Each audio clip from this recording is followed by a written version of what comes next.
குருவருள் இருந்தால்தான் திருவருள் அப்படின்னு ஒரு வார்த்தையே இருக்கு.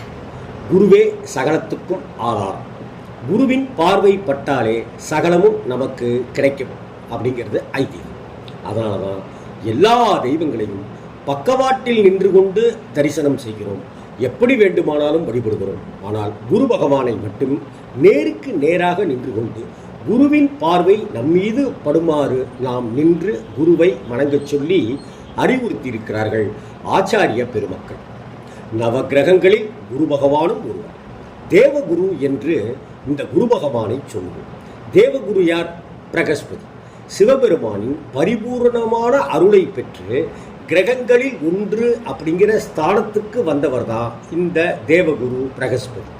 நவகிரகங்களில் குரு பகவான் அப்படிங்கிற பேறு பெற்றவர்.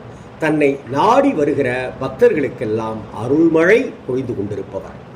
குருவின் பார்வை இருந்தால்தான், குருவின் யோகம் கிடைத்தால்தான், குருவின் ஆசி இருந்தால்தான் திருமண யோகம் கைகூடும் அப்படிங்கிறது புராணம். ஆனானப்பட்ட பார்வதி தேவி சிவபெருமானை திருமணம் செய்து கொள்ள விரும்பினார். ஆனால் அந்த விருப்பம் தள்ளிக்கொண்டே போனது, தடைபட்டு கொண்டே இருந்தது. பிறகு குரு பகவானின் அருளை பெற கடும் தவம் மேற்கொண்டார் பார்வதி தேவி. அந்த தவத்தின் பலனாக குருவின் பார்வையும் குருவின் யோகமும் கிடைக்கப் பெற்றார்.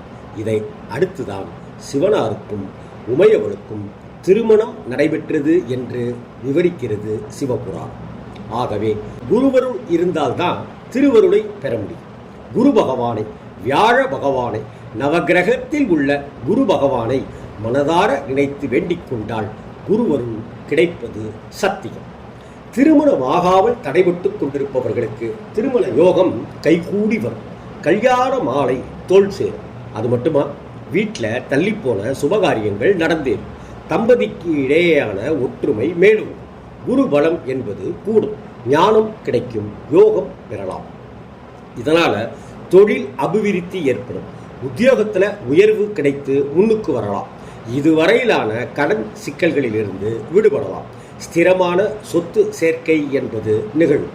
குரு பகவான் காயத்ரி மந்திரத்தை சொல்லி வந்தால் இன்னும் ரொம்ப விசேஷம். சுபிட்ச வாழ்வு நிச்சயம். குரு வியாழ பகவானுடைய காயத்ரி இதுதான்.